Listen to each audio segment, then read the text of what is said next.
A break in prayer, a break in Jesus. आज अगर बदलाव लाना है तो कलीसिया को प्रार्थना करनी होगी।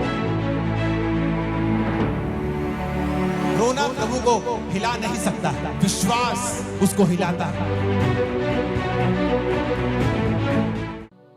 बाइबल कहती जब इजरायली लोग प्रार्थना कर रहे थे कि परमेश्वर हमें राजा की गुलामी से छुड़ा, क्योंकि वचन कहता है कि राजा ने उन्हें कठिन कठिन कामों से उनकी जिंदगी को दुखी कर दिया था, बोझ के नीचे उनकी जिंदगी को कर दिया था। और वचन कहता है कि वो परमेश्वर की भविष्यवाणी को याद करने लगे कि प्रभु ने कहा था कि 400 साल के बीतने के बाद मैं अपने लोगों को मिस्र से छुड़ा लूंगा। वो प्रार्थना करने लगे जब 430 साल बीत गए, जब भविष्यवाणी पूरी नहीं हुई, क्योंकि वो नहीं जानते थे कि कोई भी भविष्यवाणी अपने आप पूरी नहीं होती जब तक आप उस भविष्यवाणी के विषय में प्रार्थना नहीं करते या काम नहीं करते। इसलिए नए नियम में लिखा हुआ है कि भविष्यवाणियों को तुच्छ ना जाना जाए, और जो भविष्यवाणी तेरे विषय में की गई हैं उनके अनुसार तू एक अच्छी लड़ाई को लड़े। पौलुस ने अपने बेटे, अपने स्पिरिचुअल संत मिथ्यू से यह कहा। इसका मतलब भविष्यवाणियां अपने आप पूरी नहीं होती जब तक कि उन भविष्यवाणियों के विषय में लड़ा ना जाए। और हमारी लड़ाई इंसानों से नहीं, किसी पार्टी से नहीं, किसी धर्म से नहीं, बल्कि शैतान से है। और हम परमेश्वर के सामने भी प्रार्थना में लड़ते हैं, जिस तरह याकूब लड़ा था और जीत गया था। तो वचन कहता है कि हमें प्रार्थना करना जरूरी है, और उन भविष्यवाणियों के विषय में जो हमारे लिए की गई हैं उनके लिए भी हमें लड़ना जरूरी है, यानी प्रार्थना में फाइट करना जरूरी है। तो वचन कहता है कि जब वो फंस गए वहां पर, उन्होंने प्रार्थना करनी शुरू की। जब उन्होंने प्रार्थना करनी शुरू की तो परमेश्वर ने अपने दास को भेजा, उन्होंने मूसा को भेजा। और बाइबल कहती है मूसा के वचनों के ऊपर जिन्होंने मन लगाया और यह विश्वास किया कि मूसा अपने आप से नहीं आया है, मूसा परमेश्वर की ओर से आया है, और जो परमेश्वर की ओर से ये वचन कहेगा हम उस वचन के ऊपर यकीन करेंगे और हमारी जिंदगी सेम नहीं रहेगी और हम गुलामी से छुड़ाए जाएंगे। वो गुलामी चाहे बीमारी की हो, वो गुलामी चाहे शैतान की हो, वो गुलामी चाहे मानसिक हो, डिप्रेशन की हो, वो गुलामी किसी भी तरह की हो सकती है आपकी लाइफ में।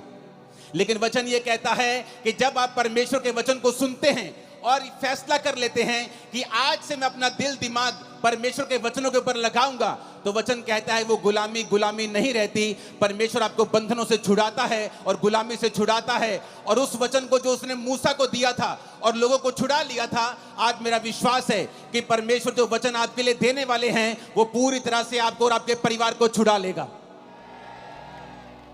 इस मसीह जिंदगी में क्या सबसे ज्यादा जरूरी है, क्या है सबसे ज्यादा इंपॉर्टेंट हमारी लाइफ में?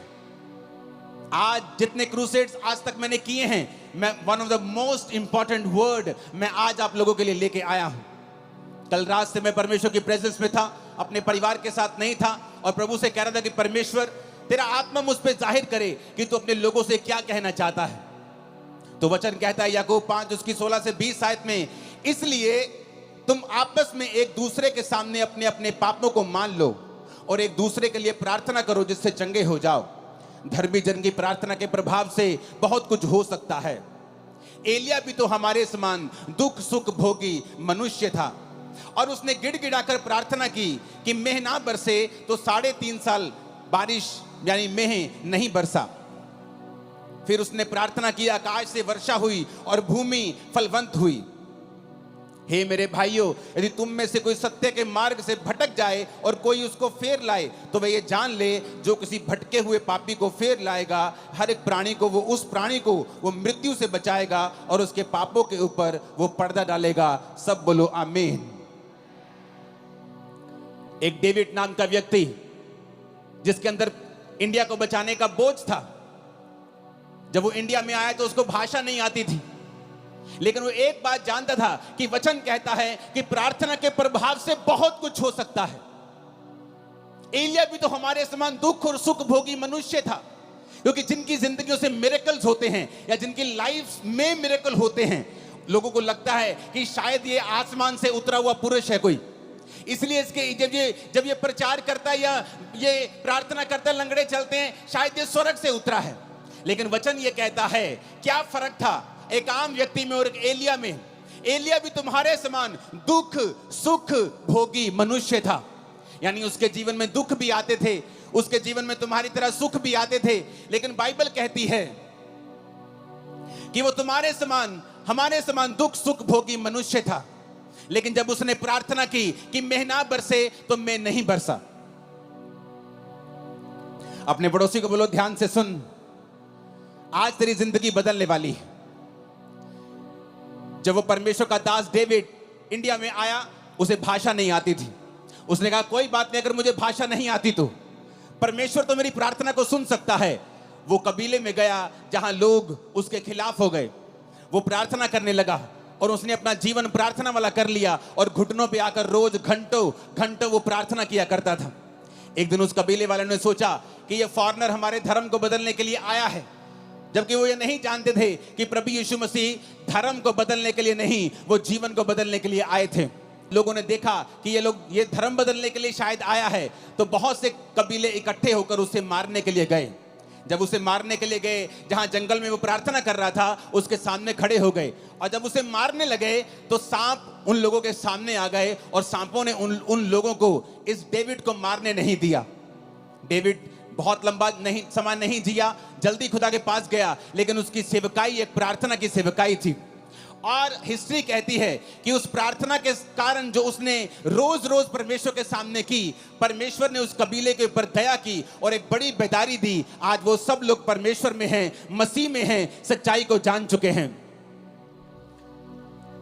जॉन हाइडी नाम का इंसान, जिसे जॉन हाइडी ऑफ इंडिया कहते हैं, जबकि वो इंडियन नहीं था, वो एक अमेरिकन इंसान था।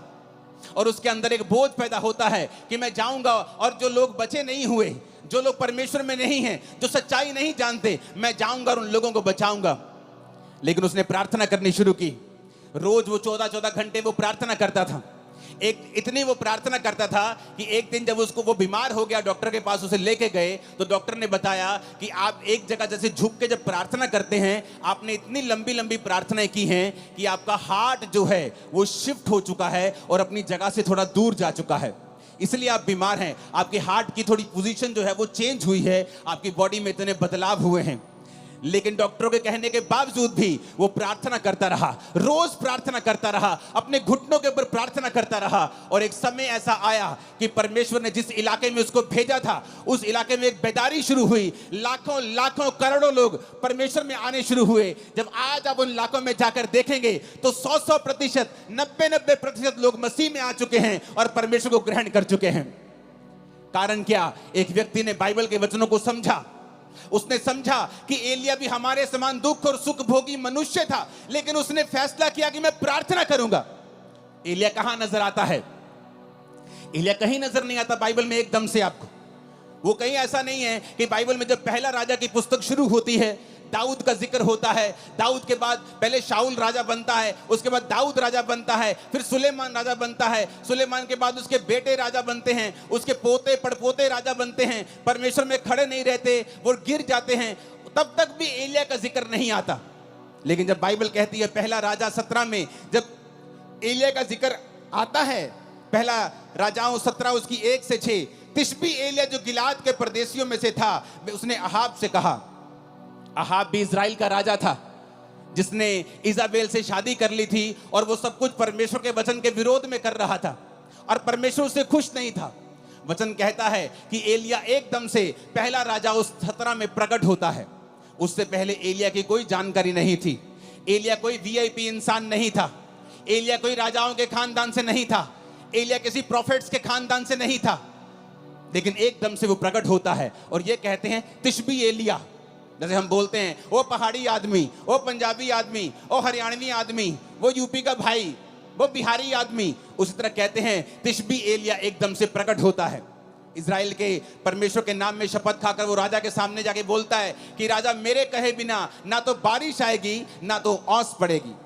लेकिन उससे पहले वो एक बात और कहता है एक आयत में तिशबी एलिया जो गिलाद के परदेशियों में से था, उसने अहाब से कहा इजराइल का परमेश्वर यहोवा जिसके सम्मुख में उपस्थित रहता हूं। एलिया कहता मैं आया हूं राजा, उस परमेश्वर के सामने जिसके सामने मैं उपस्थित रहता हूं। ऐसा जन जिसके कहने से आसमान बारिश देना बंद कर गया 3.5 साल। एक ऐसा पुरुष जिसने प्रार्थना की और आसमान खुल गया फिर 3.5 साल बाद। वो पुरुष जो कोई वीआईपी नहीं था, किसी राजाओं के खानदान से नहीं था, किसी प्रॉफिट से खानदान से नहीं था, एक आम आदमी। एकदम से पहला राजाओं 17 में उसका जिक्र होता है कि तिशबी एलिया नाम का एक पर्सन सीधा राजा के सामने जाके हियाव के साथ हौसले के साथ खड़ा होता है और कहता है, राजा उस परमेश्वर की शपथ जिसके सामने मैं उपस्थित रहता हूं। आज कौन लोग बंधनों में हैं? कौन लोग गरीबी के बंधन में हैं, बीमारियों के बंधन में हैं?